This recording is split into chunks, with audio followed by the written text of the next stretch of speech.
Bonsoir tout le monde, c'est une grande joie de vous retrouver ce soir encore pour notre réunion de prière hebdomadaire. Vous voyez, on est encore malheureusement derrière écran interposé, mais c'est un plaisir d'être avec vous, vraiment, réellement. J'espère que vous partagez ce plaisir et on va ensemble commencer ces moments en élevant le nom du Seigneur, au travers un chant qui nous dit que aucun autre nom n'est plus grand que son nom. Son nom, c'est une tour forte sur laquelle on veut fonder nos vies, un nom que nous pouvons tenir fermement et proclamer quand les moments sont difficiles. Merci Seigneur, que son nom soit béni.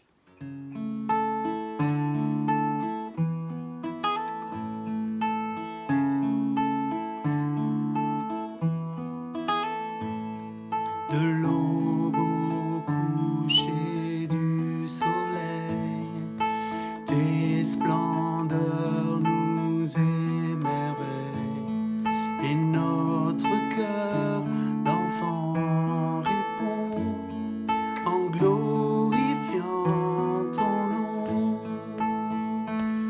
nom, comme tout quatre vents, ton nom nous rend fort à chaque instant. Ton nom, tous les peuples entonnent un chant, car aucun autre nom n'est plus grand que ton nom.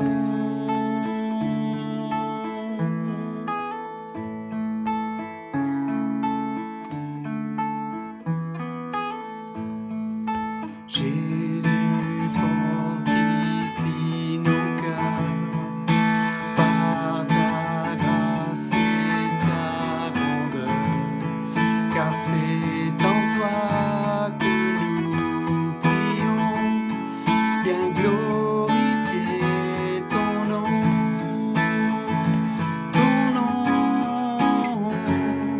comme une tour aux quatre vents, ton nom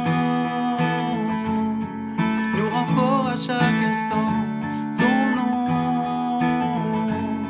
que tous les peuples entonnent un chant, car aucun autre nom n'est plus grand que ton nom.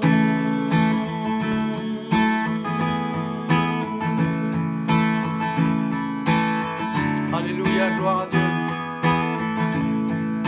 Jésus fortifie nos cœurs par ta grâce et ta grandeur, car c'est en toi que nous prions, bien glorifier ton nom,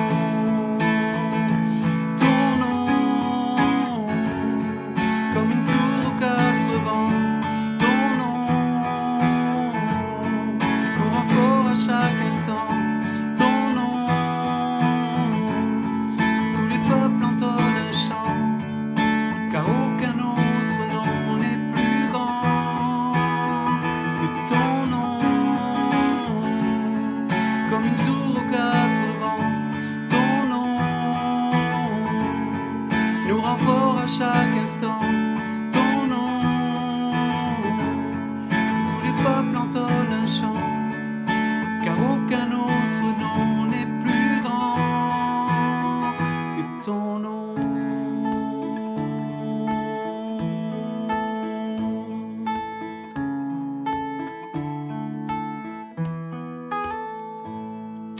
Merci Seigneur, c'est vrai, ton nom est grand, ton nom est puissant. Et ensemble, nous voulons élever ton grand nom. Nous voulons l'élever dans les lieux célestes. Nous voulons l'élever ici-bas sur cette terre. Nous voulons donner gloire à ton nom, Seigneur. Merci. Merci pour ces moments partagés.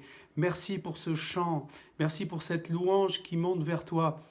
Et nous savons que cela réjouit ton cœur de Père. Combien nous sommes heureux de vivre ces moments en ta présence. À toi soit toute la gloire et l'honneur, mon Dieu. Amen. Amen. Gloire à Dieu. Je vous invite à ouvrir vos Bibles dans l'évangile de Luc, au chapitre 24. On va lire un récit que vous connaissez bien, et une partie du récit qui concerne ce temps qu'a passé Jésus avec 2 disciples sur le chemin d'Emmaüs.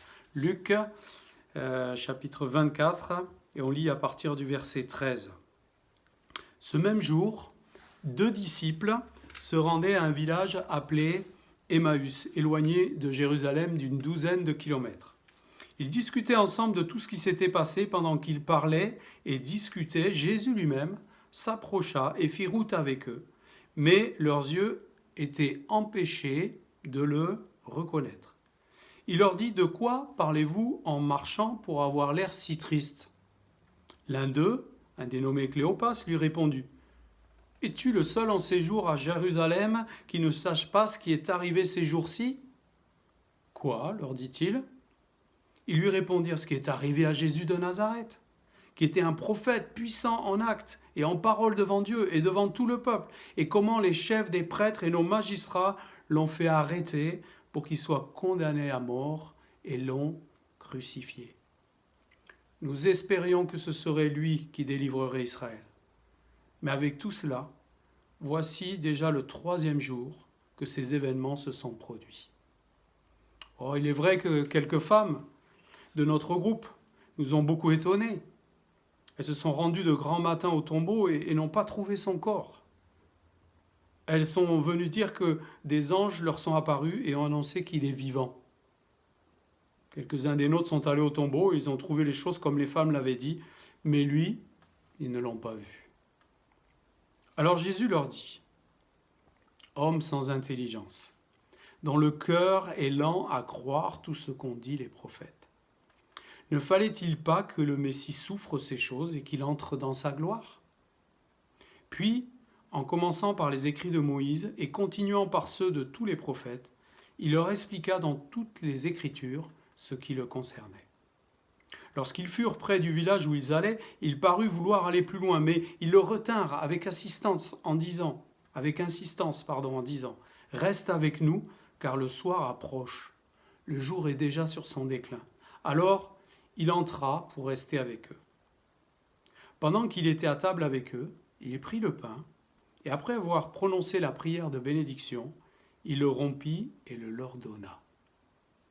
Alors, leurs yeux s'ouvrirent et ils le reconnurent. Amen. Et Jésus pose une question essentielle à ses 2 disciples sur le chemin d'Emmaüs. De quoi vous entretenez-vous ?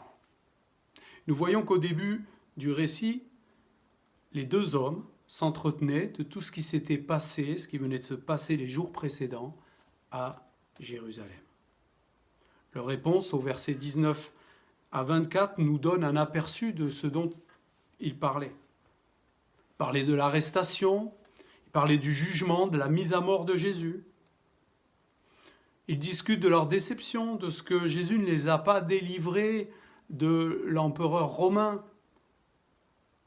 Ils ont même discuté de ce que les femmes ont trouvé le tombeau vide, mais au lieu de s'en réjouir, n'ont pas l'air d'être convaincus. Oui, tout a été comme elles l'ont dit, mais ils n'ont pas vu Jésus. Et là, il est à côté d'eux, ils ne le voient toujours pas.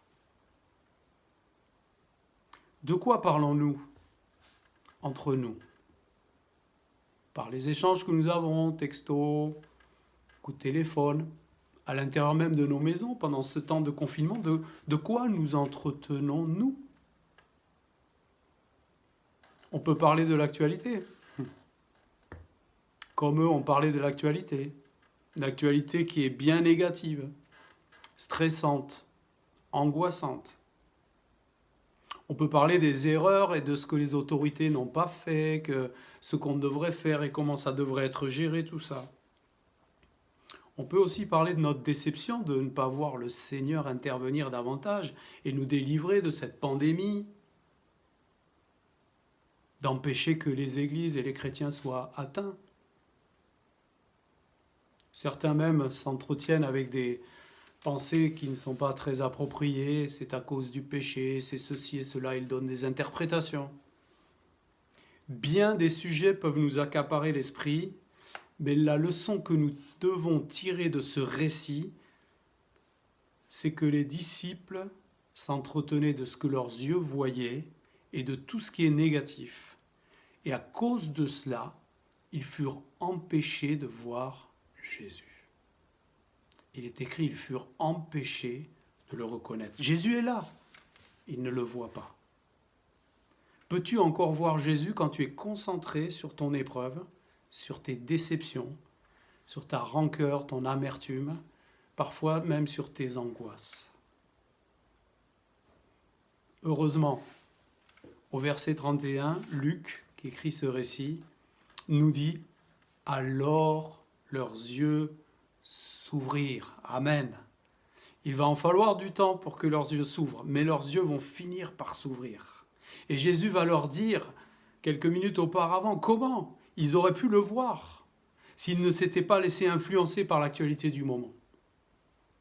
Il est écrit ceci, et commençant par Moïse et par tous les prophètes, il leur expliqua dans toutes les Écritures ce qui le concernait. Mes frères et sœurs, pendant ce temps de confinement, prenons plaisir à sonder les Écritures et à lire tout ce qui concerne notre Seigneur Jésus.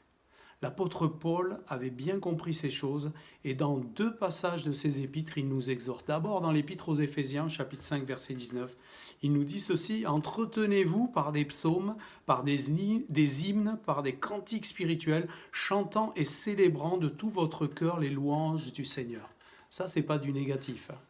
Ça construit, ça édifie. Et puis dans l'épître aux Colossiens, chapitre 3, verset 16, encore plus important, ça nous rapproche de ce qu'a dit Jésus à ses disciples d'Emmaüs, que la parole de Christ habite parmi vous un petit peu. C'est ça qui est écrit? Non. Que la parole de Christ habite parmi vous abondamment. Instruisez-vous, exhortez-vous les uns les autres en toute sagesse par des psaumes, par des hymnes, par des cantiques spirituels, chantant à Dieu dans vos cœurs sous l'inspiration de la grâce. Amen. Je veux vous exhorter de la part du Seigneur à vous entretenir par des choses spirituelles dans ces temps de confinement, à vous plonger dans les Écritures saintes, afin que vous puissiez voir Jésus là dans votre maison, là dans votre vie, même si l'épreuve est là, même si l'angoisse extérieure est là et plane, vous pourrez voir Jésus. Amen. Je prie que la parole de Christ habite abondamment dans nos maisons, dans ces temps et même dans les temps qui suivront. Amen. Mes frères et sœurs, si nous faisons cela, nous ne verrons plus ce fameux virus couronné, coronavirus, mais nous verrons Jésus-Christ couronné. Amen, que son nom soit béni. Seigneur, oui, merci. Merci parce que tu nous as donné ta parole. Merci parce que tu nous parles. Merci parce que tu es présent. Et alors qu'on peut être comme ces disciples sur le chemin d'Emmaüs, avoir l'impression que tu n'es plus là, que tout va mal, que tout est négatif, et pourtant tu es là à notre côté. Permets, Seigneur, que nous puissions te voir. Que nous ne soyons pas de ceux qui ont Jésus à côté d'eux et qui ne le voient pas. Seigneur, merci. Merci de nous exhorter au travers de ces passages. Que ton nom soit béni. Amen. Amen. Gloire à Dieu. Je vais vous donner quelques sujets de prière. Ce que je vous suggère, c'est de les écouter. Puis après, vous revenez en arrière. Et à chaque sujet de prière, vous mettez sur pause et vous passez un temps pour prier pour ce sujet. Vous allez au suivant, etc. Vous avez jusqu'à 20h30 où ensuite vous aurez à disposition l'étude sur le décalogue. Alors je vous donne les sujets de prière. D'abord, priez par rapport à ce message que vous venez d'entendre, que le Seigneur puisse vous permettre de vous entretenir de choses spirituelles pendant ces temps. Je sais que malgré le confinement, ceux qui sont en télétravail ou ceux même qui sortent pour aller travailler, vous n'avez pas tant de temps que ça, mais vous pouvez vous discipliner pour organiser du temps, pour le consacrer aux choses spirituelles. Ne regardez pas trop les informations, regardez-les un peu, il faut être au courant, mais passez du temps avec le Seigneur au travers de sa parole. Passez aussi un temps de reconnaissance, je vous y exhorte. Dieu règne, cela nous a été rappelé. Dieu est un Dieu de gloire, cela nous a aussi été rappelé. Louons-le quelques instants, car il nous permet dans ces temps particuliers d'avoir plus de temps justement pour nous approcher de lui, nous occuper de nous et nous occuper de nos familles. Louons-le parce que les familles touchées dans l'Église vont bien aujourd'hui. Amen. Louons-le et confessons que Dieu fait prospérer son Église en ces temps de crise. Merci au Seigneur pour tous ceux qui se connectent à notre chaîne YouTube et qui entendent la parole ainsi. Cela dépasse largement l'Église et on veut bénir le Seigneur. Ensuite, vous pourrez avoir un temps pour prier pour la situation actuelle, bien sûr, il faut le faire. Prier pour les gens touchés, en particulier ceux qui sont gravement touchés par le virus. Et nos frères et sœurs dans les églises, plusieurs le sont. Un pasteur de notre région est actuellement en réanimation après avoir contracté le coronavirus.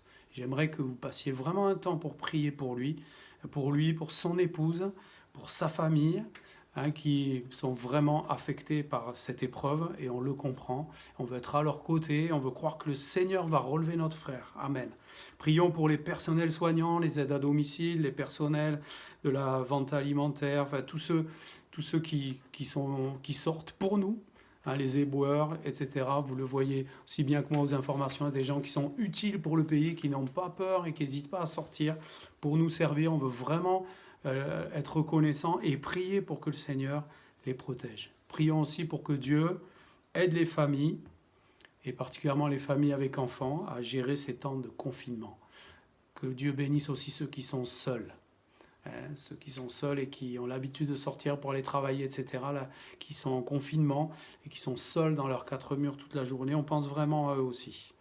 Voilà, et puis on terminera aussi à prier pour tous ceux que nous prions habituellement, ceux qui souffrent dans leur corps. Ils sont plusieurs dans l'Église, vous les connaissez. Je vous demande de vraiment les apporter dans la prière. Plusieurs ont besoin d'être renouvelés. Ce n'est pas le coronavirus, c'est d'autres problèmes de santé. Ils ont besoin de la grâce du Seigneur. Apportons-les dans la prière. On n'oublie pas les familles en deuil, ceux qui ont connu le deuil récemment. On les connaît aussi. Encore ce week-end, une famille a été endeuillée. C'est la famille de Marie-Jo Bordagaré. J'ai pu faire les obsèques samedi. Béni soit Dieu de ce que sa parole a pu être annoncée à des personnes qui ont besoin de se repentir. On prie pour cette famille, que Dieu les accompagne dans ce temps de deuil. Il y a la maman Odette qui est en maison de retraite, qui n'a pas pu être là aux obsèques. Donc c'est le frère de Marie-Jo, le fils de Odette, qui est décédé d'un cancer des poumons. Et on veut s'associer à cette famille et aussi prier pour que tous ceux qui ont entendu sa parole puissent être touchés. Je vous souhaite donc un bon temps de prière à tous. À bientôt, que Dieu vous protège et que la parole de Dieu habite abondamment au milieu de vos maisons. Amen. À bientôt, que Dieu soit béni.